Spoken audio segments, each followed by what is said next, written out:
दोस्तों नमस्कार, मेरा नाम है मनीष कुमार सिंह और आप देख रहे हैं 4 PM महाराष्ट्र। आपका बहुत-बहुत स्वागत करता हूं। दोस्तों, महाराष्ट्र में एक नई बहस छिड़ गई है और ये बहस छिड़ी है उद्धव ठाकरे के शिवसेना के नेता संजय राउत के एक बयान के बाद, जिसमें उन्होंने कुछ ऐसी बातें कही हैं, जिसके बाद सभी चौंक गए हैं, शॉक में चले गए हैं। जी हाँ दोस्तों, उन्होंने कहा है कि महायुति के भीतर लगातार अजीत पवार का अपमान हो रहा है और इस बात को कहते हुए उन्होंने रेफरेंस दिया है उस बात का जिसमें छगन भुजबल को मंत्रिमंडल में शामिल किया गया है और उन्होंने कहा कि अजीत पवार को बिना बताए छगन भुजबल को मंत्रिमंडल में शामिल कर लिया गया। और संजय राउत ने कहा कि सोचिए कि जिस नेता के प्रमुख अजीत पवार हैं, उन्हीं की पार्टी के नेता को अजीत पवार के मर्जी के खिलाफ मंत्रिमंडल में शामिल कर लिया जाता है। यानी आजकल आदेश जो है वो दिल्ली से आने लगे हैं। और उसके बाद संजय राउत यहीं नहीं रुके, उन्होंने कहा कि ये तो कल को एकनाथ शिंदे की शिवसेना में भी हो सकता है। जब अजीत पवार के एनसीपी में अगर ये चीजें हो रही हैं, तो दिल्ली का आदेश कल को एकनाथ शिंदे की शिवसेना में भी आ सकता है, क्योंकि वहां से भी कुछ नेता आजकल दिल्ली से आदेश जो है वो पाने के लिए या लेने के लिए जो है अग्रसर नजर आ रहे हैं। तो क्या महायुति में जिस बात का जिक्र संजय राउत कर रहे हैं, क्या वाकई में महायुति के जो नेता हैं, जो बीजेपी को छोड़कर जो प्रमुख बाकी दो पार्टियां हैं, क्या इस तरफ जा रही हैं? क्या वाकई में दिल्ली से अब डिसाइड हो रहा है कि कौन मंत्री बनेगा, कौन नहीं बनेगा? ये बात इसलिए भी उठ रही है दोस्तों, क्योंकि 2024 विधानसभा चुनाव के बाद छगन भुजबल तो मंत्रिमंडल में आना चाहते थे, लेकिन उस दरमियान अजीत पवार जो है इस हक में नहीं थे, ऐसी खबरें आई और अजीत पवार के एनसीपी कई नेता इसके विरोध में थे। आपने देखा कि कई सारे जो नए नेता थे जो बाद में आए, उनको भी मंत्रिमंडल में जगह दिया गया, लेकिन छगन भुजबल को नहीं दिया गया।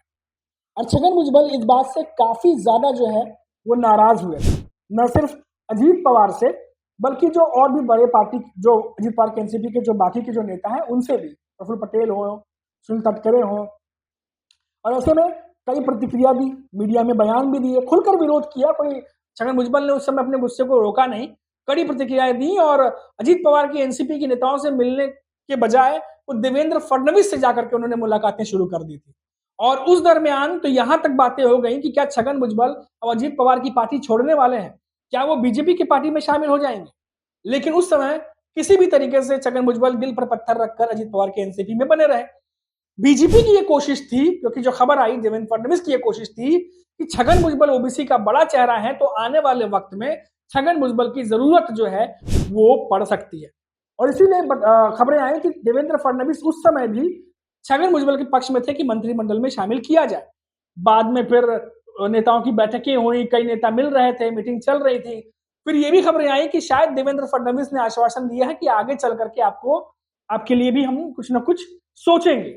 उसके बाद आपको पता ही है किस तरीके से फिर इस्तीफा हुआ धनंजय मुंडे का और मंत्रिमंडल में शामिल हो गए छगन भुजबल। अब बात यह है कि क्या मंत्रिमंडल में शामिल होने के लिए अजीत पवार ने हामी भरी थी, क्या उनकी मर्जी थी, या फिर जो संजय राउत बात कह रहे हैं कि अब जो डिसाइड है, ये जो मंत्रिमंडल में जो मंत्री बने हैं, ये दिल्ली से जो है ये बातें कही गई थी।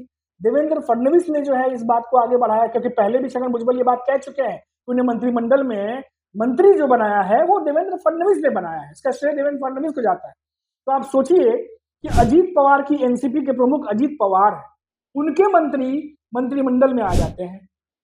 अजीत पवार जो है पता नहीं पक्ष में है कि नहीं है, कंफर्म तो अभी नहीं कह सकते जब दोबारा वो मंत्रिमंडल में बने, लेकिन वो श्रेय देवेंद्र फडणवीस को देते हैं। तो इसी से ये साफ मालूम चलता है कि छगन भुजबल इन दिनों जो है किस तरीके से अलग थॉट प्रोसेस के साथ चल रहे हैं और क्या महायुति के भीतर चल रहा है वो इसी से जाहिर हो जाता है। और शायद इसी बात का जिक्र संजय राउत जो है वो करते हुए दिखाई दिए। अब कुछ दिनों से ये भी खबर आ रही है कि सुप्रिया सुले और अजीत पवार की एनसीपी और शरद पवार की एनसीपी, खासकर सुप्रिया सुले, कि आने वाले समय में क्या वो भी अजीत पवार के साथ जुड़ जाएंगे, क्या बीजेपी के साथ आ जाएंगे। अब ऐसी भी अटकलें चल रही हैं। हालांकि संजय राउत ने नाम तो नहीं लिया, लेकिन उन्होंने कहा कि प्यास कितनी भी लगी हो लेकिन पानी नाली का नहीं पी सकते। ये बातें उदाहरण के तौर पर क्या क्या उन्होंने अब किसे इशारा दिया, किसे ये मैसेज दिया, अब ये तो संजय राउत जानते होंगे। लेकिन कहा जा रहा है कि जितने भी अपोजिशन के नेता, उनमें से जो नेता जिनकी बातें हो रही हैं कि आने वाले समय में महायुति के साथ जा सकते हैं, शायद उनके लिए कहा हो। तो अब एक तीर से कई निशाने संजय राउत ने तो साधे हैं, लेकिन इतना जरूर है कि महायुति में इन दोनों अजीत पवार की एनसीपी और बीजेपी के बीच में खटपट कुछ ज्यादा ही हुई है।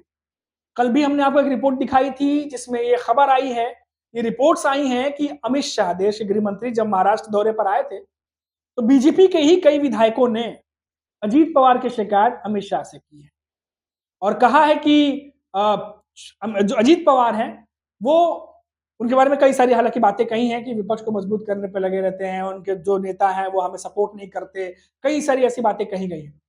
हालांकि अब अमित शाह इस पर क्या करेंगे क्या नहीं करेंगे वो तो अलग बात है। हालांकि उन्होंने जरूर ये बात कही है कि अजीत पवार को उल्टा उनके पास शिकायत लेके आनी चाहिए थी। खैर, लेकिन ये बातें हुई हैं।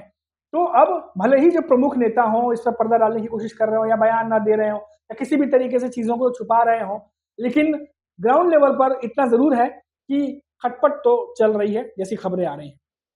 अब ये बातें इसलिए भी अहम हो जाती हैं क्योंकि अब महाराष्ट्र में अब कुछ महीनों बाद अगले महीने से थोड़ी सरगर्मियां बढ़ जाएंगी चुनावों की, क्योंकि चुनाव है और तमाम नेता जो हैं वो तैयारियां शुरू कर देंगे। और आपने देखा कि इन दिनों ये भी चल रहा है कि कौन सा नेता किस पार्टी में जाएगा, एक बार फिर से शुरू हो गया है, क्योंकि टिकट चाहिए नेताओं को। टिकट अगर नहीं मिलता है तो पार्टी दल बदल शुरू हो सकता है। और महाराष्ट्र की सियासत में कुछ भी फिक्स नहीं है और इस बात का अनुभव तो महाराष्ट्र की जनता पिछले कई सालों से ले रही है कि यहाँ कभी भी कुछ भी हो सकता है। पूरा जीता जागता उदाहरण है। बड़ी बड़ी पार्टियां जो कभी कोई कह नहीं सकता था कि दो हिस्सों में बढ़ जाएंगी, वो बटी। कभी कोई सोच नहीं सकता था कि शरद पवार की पार्टी, जो कि महाराष्ट्र में इतनी मजबूत है, वो विधानसभा चुनाव में 12 से 15 सीट पाने के लिए भी उनका विधानसभा चुनाव में इतना जो है हालत जो है वो पतली हो जाएगी। क्योंकि शरद पवार की एनसीपी किसी को भी नहीं समझ में आया कि आखिर विधानसभा चुनाव में ये हुआ कैसे, शरद पवार की पार्टी इतने कम सीटों पर कैसे सिमट गई। तो कई सारी ऐसी बातें हैं जो लगातार महाराष्ट्र की सियासत में चल रही है और सभी को पता है कि पलटवार तो होगा। अब पलटवार जो होगा वो अलग तरीके से होगा और इसीलिए हम देख रहे हैं कि उद्धव ठाकरे हों, शरद पवार हों, लगातार तैयारियां जो हैं इन दिनों चल रही हैं। बैठकें चल रही हैं, मातोश्री पर बैठकें चल रही हैं, दादर स्थित शिवसेना भवन में बैठकें चल रही हैं और यही इसीलिए हम लगातार आपको अपडेट पहुंचाते रहते हैं। तो ये कुल मिलाकर के अपडेट थी जो महाराष्ट्र की सियासत से हमने पहुंचाई। जो बातें संजय राउत ने कही हैं अजीत पवार को लेकर के, बीजेपी को लेकर के या एकनाथ शिंदे की शिवसेना को लेकर के, कि क्या अब वाकई में महाराष्ट्र में जो मंत्री हैं अब उनके प्रमुख नेताओं के कह सकते हैं सहमति के विरुद्ध भी क्या बनेंगे, क्या वो जो दिल्ली से आदेश आ रहे हैं, जो वो बातें कह रहे हैं, क्या वो वाकई में वैसा है या आने वाले दिनों में और ये चीजें बढ़ेंगी, ये तो आने वाला वक्त ही बताएगा। फिलहाल अभी के लिए इतना ही। आप देखते रहिए 4 PM महाराष्ट्र। फिर लौटेंगे तो बात करेंगे किसी बड़ी खबर पर और अपडेट चाहिए, नोटिफिकेशन आपको मिले, इसके लिए आपको चैनल को सब्सक्राइब करना होगा। नमस्कार दोस्तों।